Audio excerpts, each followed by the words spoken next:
Deus, por Ele nos dar essa oportunidade de nós estarmos aqui, reunidos como igreja, para adorarmos e exaltarmos o nome do Senhor Jesus. E eu quero dizer para os irmãos que a mensagem que nós vamos ministrar hoje, eu vim meditando nela durante uma semana e meia, e eu peço a Deus, pela graça do Espírito Santo, que ela possa falar a cada coração. E eu tenho certeza que assim como a palavra falou comigo, ela também irá falar com os irmãos. Então eu quero aproveitar, o tempo que nós temos, que é um tempo muito bom, mais de 40 minutos para ministrar, pedir para que os irmãos abram as vossas Bíblias na carta de Paulo aos Efésios,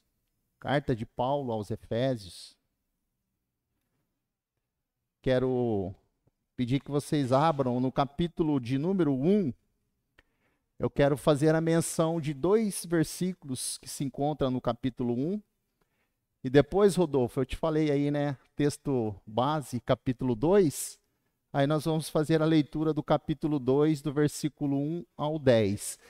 Mas Efésios 1, versículo 13 e versículo 14.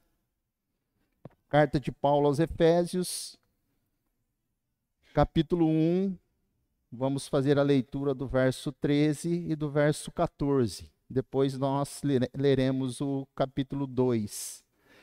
Diz assim a palavra do Senhor: Nele também vocês, depois que ouviram a palavra da verdade, o evangelho da salvação, tendo nele também crido, receberam o selo do Espírito Santo da promessa.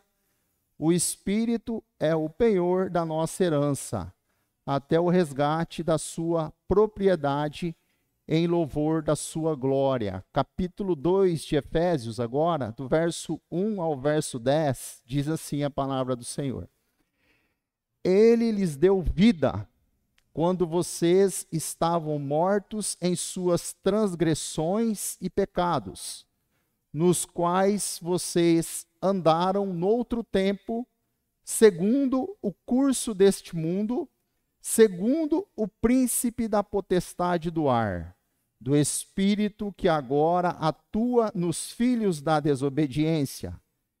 Entre eles também nós todos andávamos no passado, segundo as inclinações da nossa carne, fazendo a vontade da carne e dos pensamentos, e éramos por natureza filhos da ira, como também os demais. Mas Deus, sendo rico em misericórdia, por causa do grande amor com que nos amou, e estando nós mortos em nossas transgressões, nos deu vida juntamente com Cristo.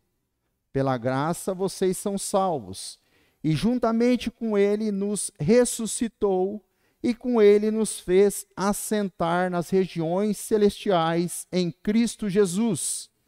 Deus fez isso para mostrar nos tempos vindouros a suprema riqueza da sua graça, em bondade para conosco em Cristo Jesus. Porque pela graça vocês são salvos, mediante a fé, e isto não vem de vocês, é dom de Deus, não de obras, para que ninguém se glorie, pois somos feituras dele, criados em Cristo Jesus para as boas obras, as quais Deus de antemão preparou para que andássemos nelas. Glória a Deus por esta palavra, meus amados irmãos. Meus queridos, vamos fazer uma oração em nome de Jesus. Tarcísio já orou, pastor João já orou, mas eu também quero fazer uma breve oração para nós podermos iniciarmos a reflexão desta palavra que nós acabamos de fazer a leitura. Senhor e Deus e Pai, em nome de Jesus, nós queremos te agradecer, ó Pai, pelo dom da vida.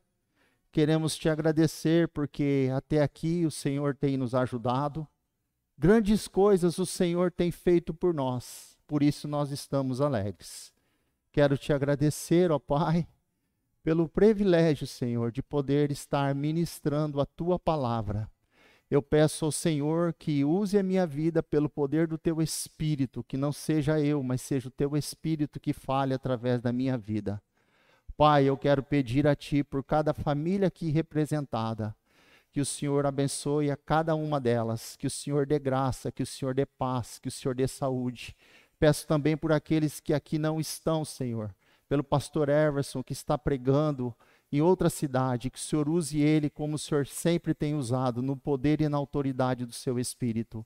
Abençoa, Senhor, aqueles que também não puderam estar aqui, visita eles pelo poder do teu Espírito, aqueles que vão estar acompanhando, talvez, meu Pai, pela internet, que o Senhor alcance eles, porque o seu Espírito, ele está em todos os lugares. E eu peço ao Senhor, toca nas vidas, obrigado por tudo que o Senhor fez em nosso meio, obrigado pela vida do irmão Sebastião, que aqui está assentado, meu Deus, restaurado pela sua saúde, a minha esposa Cleide, a irmã da irmã Clarice, a Creuza, que nós oramos por ela, o Senhor já colocou a mão, a cirurgia já foi feita, e nós pedimos que ela seja, meu Deus, restaurada completamente para a glória do teu nome, e eu peço por cada irmão que aqui está, se tem alguém enfermo, que o Senhor toque, que o Senhor cure, que o Senhor liberte, porque o Senhor é o Deus de todo o poder. Em nome de Jesus eu peço a Ti.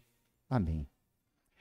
Meus amados irmãos, eu estava meditando, como eu disse, nessa palavra que nós acabamos de fazer a leitura, e eu quero refletir com a amada igreja sobre um tema. E o tema que eu trouxe para esta mensagem é da condenação para a salvação em Cristo. Da condenação para a salvação em Cristo. E eu tenho certeza que assim que nós começarmos a meditarmos, a refletirmos, fazendo a interpretação dessa palavra, os irmãos vão entender o porquê que eu dei esse título para esta mensagem. Quando nós meditamos nesse texto que nós acabamos de ler, nós percebemos que o apóstolo Paulo, ele procura lembrar os irmãos, os cristãos de Éfeso, sobre a vida passada, ou seja, o estado espiritual que eles viviam outrora, antes de terem recebido o Evangelho, antes de terem crido no Evangelho, antes de terem sido selados pelo Espírito Santo. Meus irmãos, é maravilha. Por isso que eu li esse versículo 13 e 14, antes de nós entrarmos no capítulo 2, no capítulo 1. Porque Paulo está dizendo para aqueles irmãos de Éfeso, quando vocês ouviram a mensagem do Evangelho, quando vocês receberam essa mensagem pela fé, quando vocês creram nessa mensagem, vocês receberam a salvação, vocês receberam o Espírito Santo de Deus, vocês foram selados com esse Espírito. E por serem selados com esse Espírito, vocês agora são propriedades exclusivas de Deus. Aleluias. Então eu comecei a mexer com esse texto e comecei a entender que Paulo, em Romanos 1,16, ele diz que o Evangelho é o poder de Deus para a salvação, para todo aquele que crê. Então eu percebo que Paulo, ao lembrá-los de onde eles foram resgatados pela graça de Deus, antes ele faz um retrato, ele pinta um quadro, para mostrar a vida pregressa deles antes deles serem salvos em Cristo Jesus. Antes deles receberem o Evangelho e serem selados com o Espírito Santo de Deus. Na verdade, este retrato ainda revela a vida deplorável de uma pessoa não salva. Então, quando eu leio Efésios 2, eu olho para a minha vida pregressa sem Jesus Cristo. Eu olho para dentro de mim e vejo o perigo que eu estava correndo se morresse naquela condição de não ter aceitado Jesus como Senhor e Salvador da minha vida. É isso que Paulo está mostrando. Então essa mensagem, ela nos faz refletirmos a nossa vida antes de estarmos unidos a Cristo Jesus. Ela nos faz olhar para trás e nos faz lembrar quem nós éramos sem Cristo e agora quem nós somos com Cristo Jesus. Eu olho para essa reflexão e constantemente eu me lembro dessa palavra.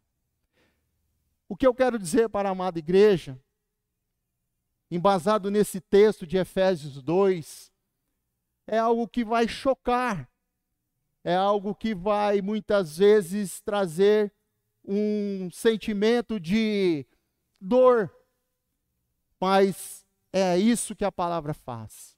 A palavra de Deus, ela é uma espada. Ela é uma espada de dois gumes. E ela vai aonde o homem não pode chegar. O livro de Hebreus, capítulo 4, versículo 2, diz que ela vai nas juntas e medulas.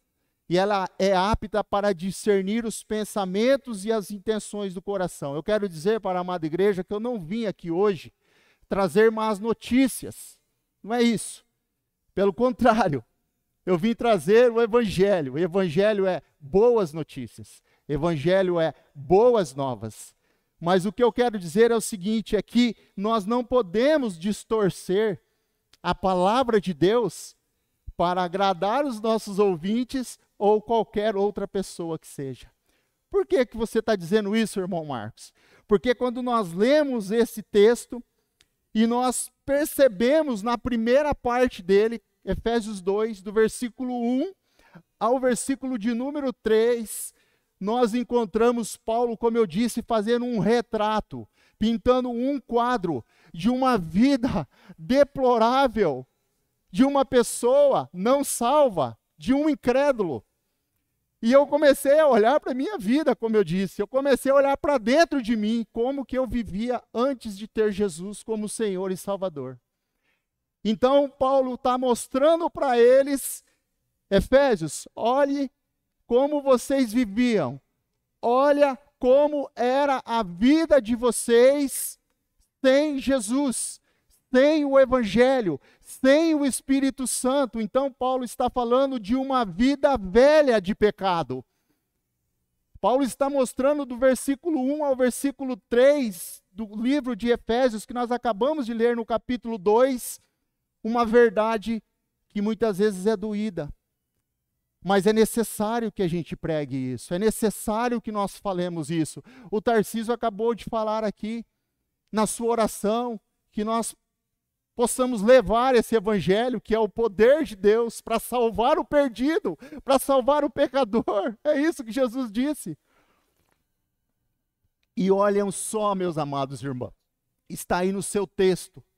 Paulo começa traçando, então, um retrato desse homem sem Deus, desse homem não salvo, desse homem incrédulo. Ele diz, versículo 1, vocês estavam mortos em delitos e pecados. É uma verdade bíblica. O homem sem Cristo, o homem sem Jesus, sem o Espírito Santo, ele está morto. Morto. E nós sabemos que aqui Paulo está dizendo que é uma morte espiritual. Morte espiritual que ocorreu no Jardim do Éden. Quando Deus havia dado uma ordem para Adão e Eva. Gênesis capítulo 2, versículo 16 e versículo 17, Deus diz para eles, podem comer de todas as árvores, do fruto de todas as árvores do jardim, mas a árvore que está no meio do jardim, a árvore do conhecimento do bem e do mal, não comereis, porque quando comeres, morrerás.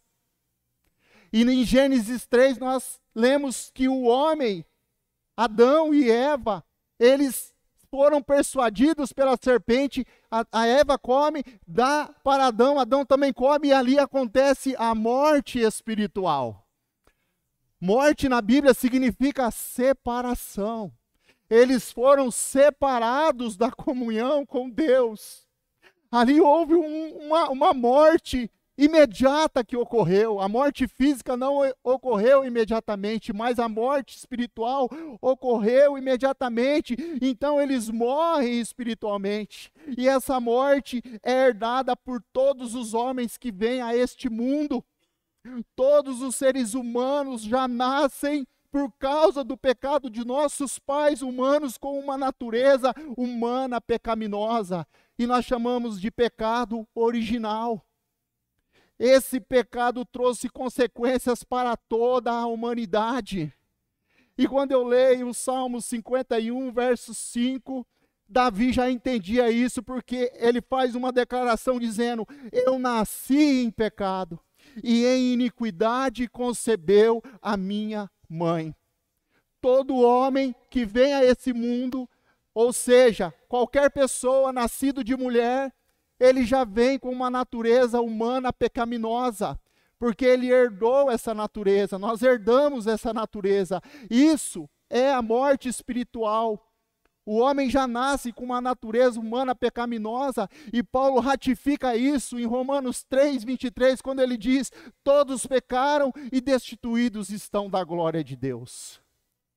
Ele também diz em Romanos 5, 12, portanto, assim como por só um homem entrou o pecado no mundo, e pelo pecado a morte, assim também a morte passou a todos os homens, porque todos pecaram.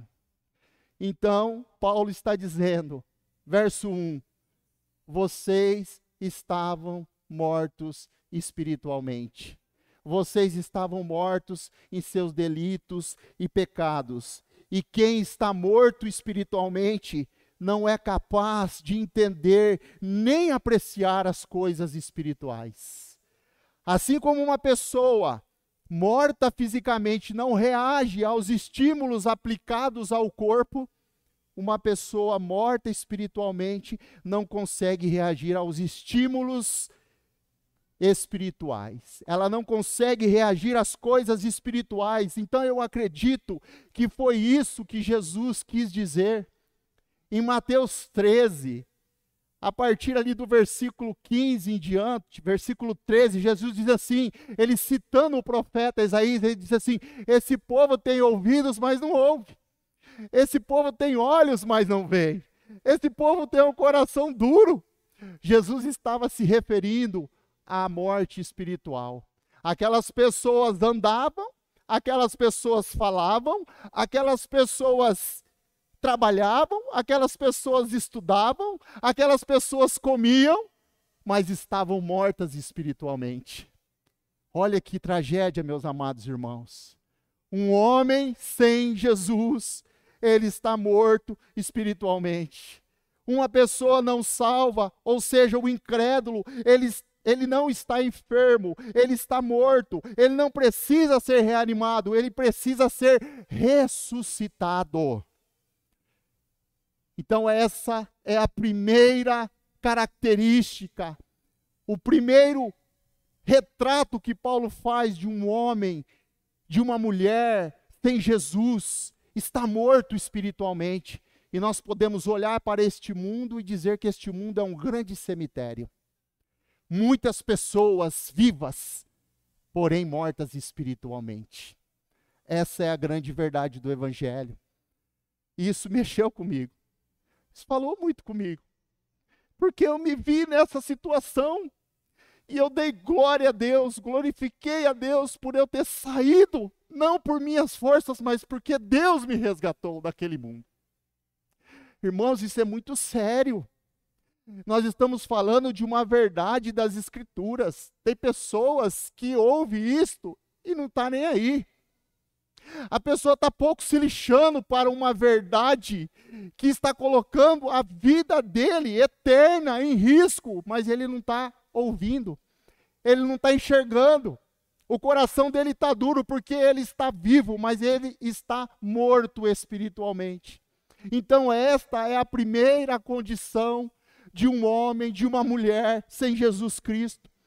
E Paulo continua no texto nos falando coisas que é profunda, mas que é a verdade do Evangelho. Ele diz também que eles andavam segundo o curso deste mundo, meus amados irmãos. Uma pessoa sem Cristo, uma pessoa sem o Espírito, que está morta espiritualmente, ela anda segundo o curso deste mundo. E o que é andar segundo o curso deste mundo, irmão Marcos? Andar segundo o curso deste mundo é andar ancorado numa sociedade onde os valores e os costumes estão alicerçados em um mundo mau e transitório. Andar segundo o curso deste mundo é abandonar a verdade absoluta de Deus para viver um relativismo. As pessoas não querem saber da verdade absoluta e nós sabemos que Jesus é a verdade. O Espírito Santo é a verdade, a palavra é a verdade, Deus é a verdade. Mas essa sociedade que nós vivemos, ela anda segundo o curso desse mundo e ela chama luz de trevas, ela chama trevas de luz, ela chama o doce de amargo, o amargo de doce, ela inverteu os valores, ela chama o certo de errado, o errado de certo, e a frase que eles dizem é: proibido é proibir. Eles confundem liberdade com libertinagem. Porque liberdade é fazer o que devo e não o que quero. E libertinagem é fazer o que quero e não o que devo. Então, viver segundo o curso deste mundo é viver em busca das coisas terrenas, materiais, em busca de prazeres, em busca de riquezas, sem entender que todas essas coisas são frágeis, vazias e passageiras. Por isso Paulo nos diz em Romanos 12:2, ele diz: e não vos conformeis com este mundo, mas transformai-vos pela renovação da vossa mente, para que experimenteis qual seja a boa, agradável e perfeita vontade do Senhor. Uma pessoa sem Cristo, uma pessoa não salva, o incrédulo, ele está morto espiritualmente. Ele anda segundo o curso deste mundo e as coisas vão piorando. Porque Paulo fala que eles andam também segundo o príncipe da potestade do ar. Paulo está usando uma metáfora aqui para dizer Satanás, para dizer diabo. E é triste nós falarmos isso, porque as pessoas não estão preparadas para ouvir isso. Se você falar para a pessoa que não tem Cristo, que está morta espiritualmente, que anda segundo o curso desse mundo, que quem está conduzindo a vida dela, influenciando ela, é o diabo, ela não vai gostar. Ela não vai aceitar, mas é isso que Paulo está dizendo. Uma pessoa que não tem Cristo Jesus, ela anda segundo o príncipe da potestade do ar. Porque ele disse em 2 Coríntios 4:4 que este mundo tem um Deus, que é o Deus desse século, que cegou o entendimento dos incrédulos para que a luz do evangelho não resplandeçam. E o diabo está agindo, irmãos. O diabo está influenciando as pessoas. Olha o que eu estou dizendo. Eu não estou dizendo que essas pessoas que não é salva estão endemoniadas. Não é isso. Eu estou dizendo que elas vivem sob a influência do diabo. Por que vivem sob a influência do diabo? Porque são desobedientes e eles colocam a mentira no coração como se fosse uma verdade. E Jesus disse em João 8:44 que o pai da mentira é o diabo. E quando nós cedemos à mentira, nós somos desobedientes, então nós nos tornamos filhos dele. Então as pessoas que andam segundo o curso deste mundo, que estão mortas espiritualmente, também estão sendo guiadas segundo o príncipe deste mundo. E eu começo a perceber que o cristão, ele luta com 3 inimigos.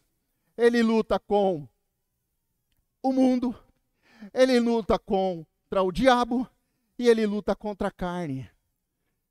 E nós não estamos isentos disso, porque o mundo, o diabo, a carne já não tem mais poder sobre nós, que fomos libertos, que fomos regenerados, santificados e justificados pelo sangue de Jesus. Mas nós temos uma luta diária com eles. E eu consigo enxergar isso quando Jesus, lá em Mateus, capítulo 16, a partir do versículo 23, Jesus disse para os seus discípulos que ele ia para Jerusalém, que ele precisava ir para Jerusalém, e lá ele seria preso, seria morto. E nós entendemos aqui pelo versículo 23 que Pedro disse para Jesus, repreendendo ele: tem compaixão de ti. E Jesus o repreendeu dizendo: arreda, Satanás, tu és para mim pedra de tropeço, porque não cogita das coisas de Deus, e sim das coisas dos homens. Então eu e você, Pedro, um homem de Deus, também se deixou persuadir, se influenciar pelo inimigo. Então nós lutamos contra o mundo, nós lutamos contra o diabo e nós lutamos contra a carne. Mas as pessoas não salvas, os incrédulos, eles não têm força, eles se entregam a essas forças. Elas que dominam a vida deles. Meus amados irmãos, é isso que Paulo está dizendo para aqueles irmãos de Éfeso. Olha a vida que vocês viviam.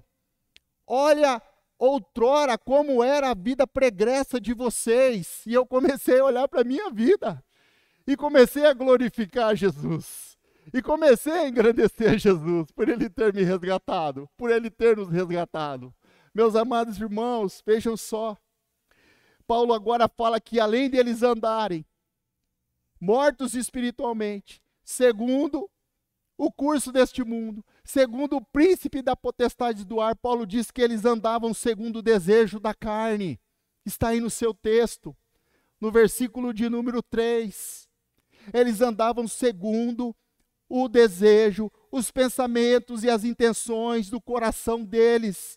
E carne aqui está dizendo para nós que é a natureza humana pecaminosa.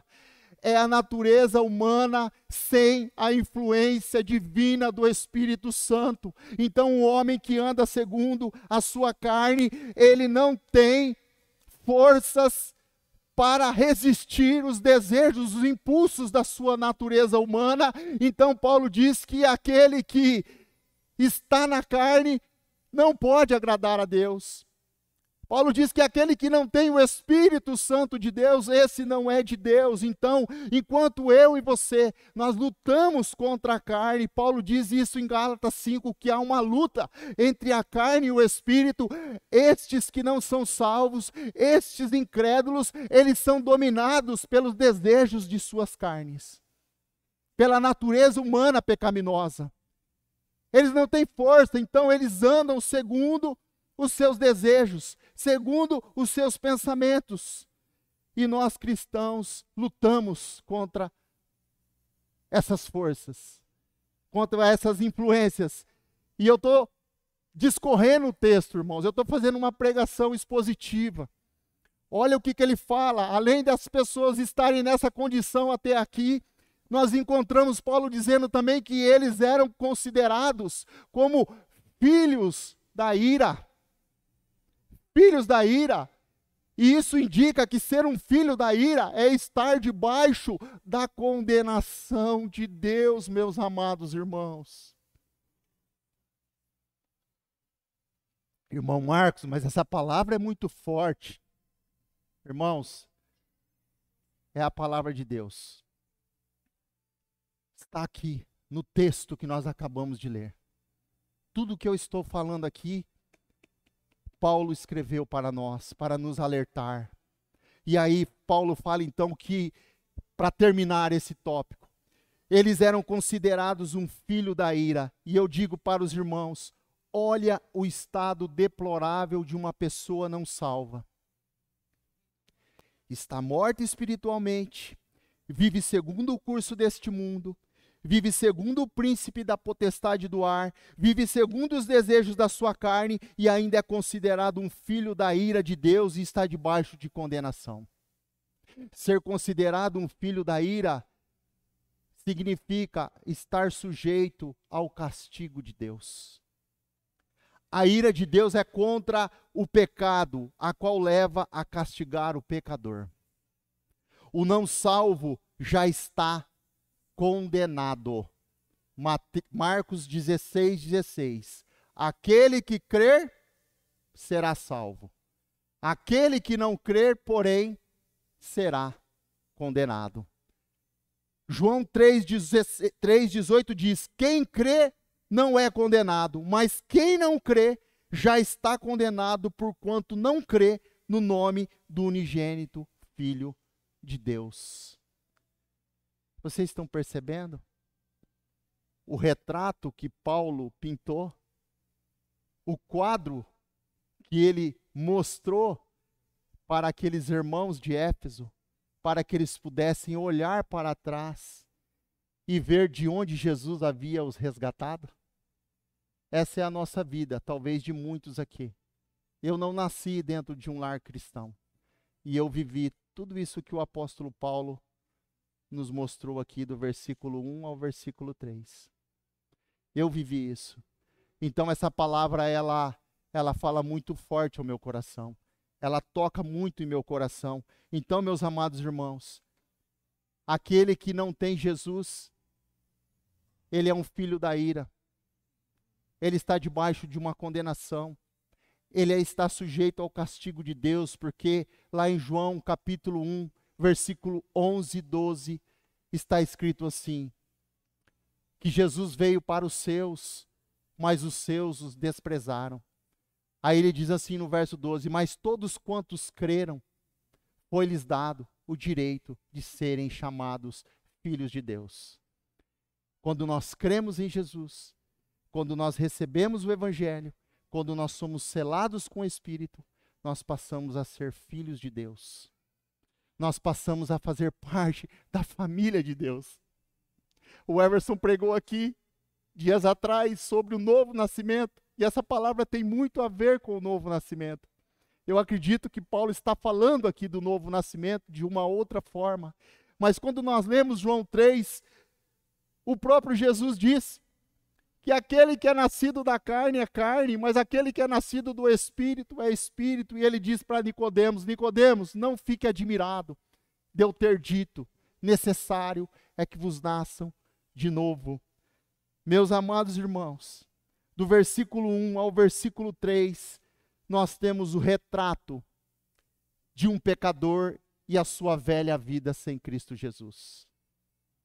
Mas nós temos a boa notícia, que começa a partir do versículo de número 4. A partir do versículo de número 4, Paulo escreve assim, mas Deus, aleluia, mas Deus, amados irmãos, a nossa salvação, ela se inicia e se encerra em Deus, pois onde abundou o pecado, superabundou a graça de Deus, aleluia. Aonde abundou o pecado, superabundou a graça de Deus. Então Paulo sai daquela situação deplorável dos Efésios e de todas as pessoas que não são salvas e começa a nos falar da salvação operada por Deus por meio do seu Filho Jesus Cristo. Então nós saímos da condenação para a salvação em Cristo Jesus. Quantos podem dizer amém? Nós saímos da condenação e agora passamos para a salvação em Cristo Jesus. E Paulo começa dizendo no versículo 4 que ele nos amou. Oh, glória! Por causa do seu grande amor com que nos amou. Deus nos amou, amados irmãos. Deus nunca nos abandonou.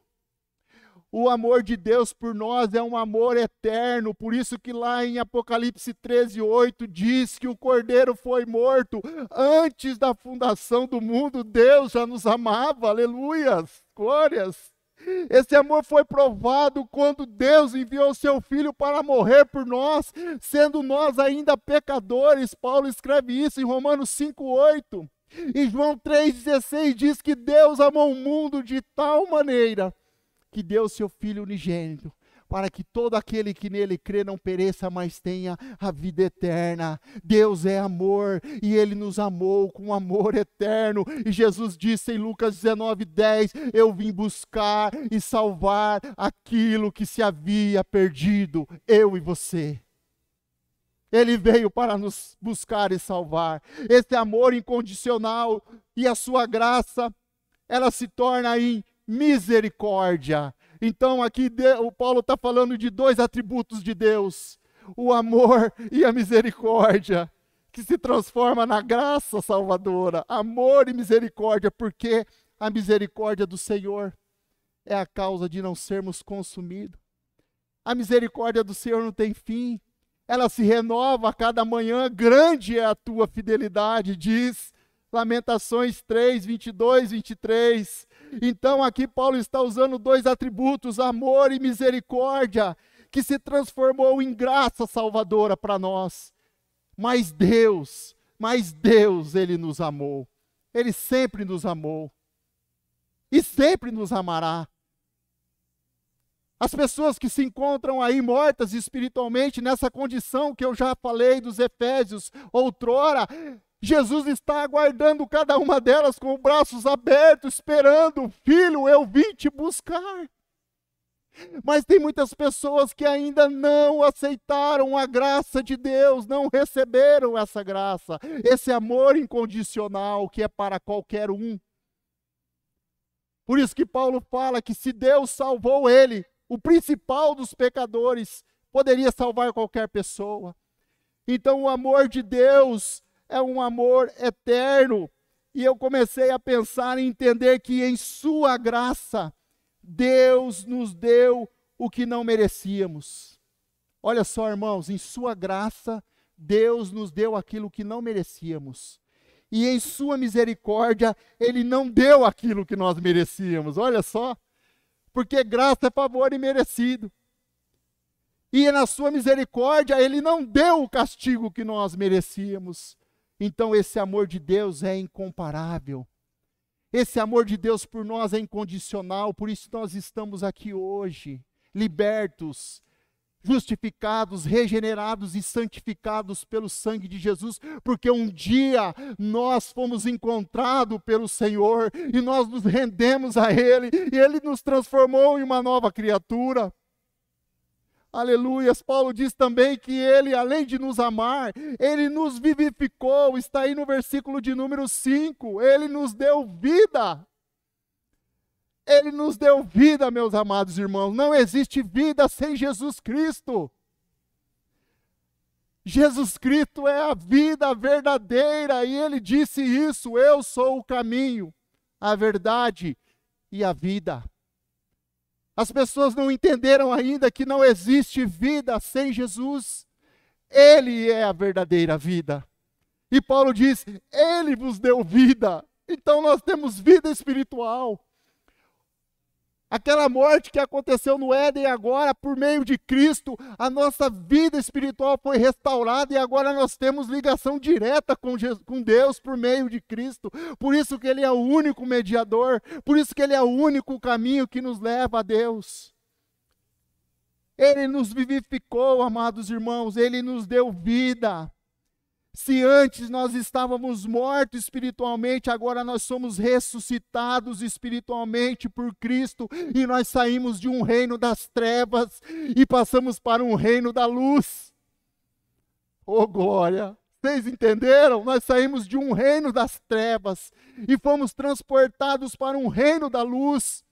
Agora nós podemos ver o reino espiritual, porque nós temos agora vida espiritual para enxergar as coisas espirituais, para ouvir a palavra de Deus. E Jesus diz que aquele que não nasce de novo, ele não pode ver o reino e ele não pode entrar no reino, porque o reino é espiritual. Então nós temos agora vida, nós fomos vivificados em Cristo Jesus, saímos da morte espiritual para a vida espiritual. E Paulo também diz no verso 6 que além dele nos amar, além dele nos vivificar, ele nos exaltou. Aleluias! Ele nos exaltou. Verso 6. Ou seja, ele nos fez assentar nos lugares celestiais em Cristo Jesus. Embora nós estejamos no mundo físico, espiritualmente nós já estamos assentados nas regiões celestiais, amados irmãos. Embora nós estejamos no mundo físico, nós já estamos assentados nas regiões celestiais com Cristo Jesus. Ele nos amou, Ele nos vivificou, Ele nos exaltou. E eu estava lendo algumas coisas e eu encontrei uma declaração de Calvino sobre esse versículo, que ele diz o seguinte. Ele interpreta esse versículo da seguinte maneira: o cristão tendo sido erguido do mais profundo inferno para o próprio céu. Você sabe o que é isso? Você sair do próprio inferno e estar sentado no céu com Cristo Jesus. Paulo está dizendo isso. Ele nos exaltou. E Efésios 1, versículo 3 diz que ele nos concedeu por meio de Deus todas as bênçãos espirituais nos lugares celestiais. Você e eu, todos aqueles que creram em Jesus, todos aqueles que nasceram do Espírito, receberam todas as bênçãos espirituais nas regiões celestiais por Cristo Jesus. Você já é mais do que abençoado, irmão, porque você já recebeu todas as bênçãos espirituais em Cristo Jesus. Ele nos exaltou. Nós cristãos já estamos assentados com Cristo pelo ato e propósito de Deus. E agora eu quero terminar a mensagem com mais esse tópico que Ele nos salvou por sua graça. Então vocês vejam bem o que Paulo nos mostrou nesse texto. Uma velha vida de pecado sem Jesus e uma nova vida em Cristo Jesus. Não é para nós sairmos daqui regozijando, glorificando por tão grande amor com que Deus nos amou, por tudo que Ele fez por nós, sendo nós ainda pecadores, sendo nós merecedores do castigo eterno. Deus nos amou e enviou Jesus. Então ele termina aqui, Paulo diz no verso 8 ao verso 10, que Ele nos salvou por sua graça. E ele fala no versículo 8, pela graça sois salvos mediante a fé, isso não vem de vós, é dom de Deus. A salvação é um presente de Deus para a nossa vida. A salvação não é uma recompensa. A salvação não é por obras. A salvação não é por mérito. A salvação é única exclusivamente pela graça e de graça, pela nossa fé em Jesus Cristo. Então Paulo está dizendo, pela graça vocês foram salvos. Isso não vem de vocês, é um dom de Deus, porque Jesus consumou essa obra expiatória na cruz do Calvário, quando ele disse lá em João 19:30, está consumado, aleluias. Eu e você não precisamos de mais nenhum sacrifício. O sacrifício já foi pago uma única vez e foi suficiente. Nós somos salvos pela graça mediante a nossa fé em Jesus Cristo. Glória a Deus. Porque Paulo diz que pela salvação, pela graça, não dá nenhuma brecha para nenhum homem dizer que foi salvo pelas obras, para que ele possa se gloriar. Não, não. A salvação é única, exclusivamente pela fé em Jesus Cristo. Por isso que Paulo fala em Romanos 5:1, sendo, pois, justificados pela fé, temos paz com Deus. A salvação é um presente de Deus. Não é uma recompensa. Nós não podemos nos justificar a nós mesmos. E nós encontramos um texto na Bíblia Sagrada que tinha um publicano que queria, ou melhor, um fariseu que queria ser justificado por si mesmo. Mas Jesus disse que ele não voltou para casa justificado, porque ele entra no templo para orar junto com um pecador publicano, e ele diz assim, Senhor, graças eu te dou, porque eu jejuo 2 vezes por semana, dou o dízimo de tudo que tenho, não sou adúltero, não sou ladrão, não sou infiel. E Jesus olha para ele e diz, não, você não voltou para casa justificado. Mas o publicano, o pecador que confessou o seu pecado, batendo no peito, reconhecendo que era pecador, e pediu a misericórdia, esse voltou para casa justificado. Nós não somos justificados por sermos bonzinhos, por pagarmos as nossas contas em dia, por não trairmos as nossas esposas, por não matarmos, por não roubarmos. Não. Eu sempre digo isso nas mensagens que eu costumo dizer para as pessoas, que no inferno de bonzinho está cheio. Porque você não pode ir para o céu mediante a sua própria justiça. Você só pode ir para o céu mediante a justiça de Cristo na cruz do Calvário. E isso é pela fé no seu Filho. Deus disse. Então a salvação é única, exclusiva pela graça de Deus. E Paulo termina dizendo que pela graça sois salvos mediante a fé. Isso não vem de vós, é um dom de Deus. E ele diz assim que agora que nós somos salvos, as nossas obras são recebidas por Deus. Não para sermos salvos, porque já somos salvos, então temos obras. Meus amados irmãos, essa palavra é muito edificante para a minha vida.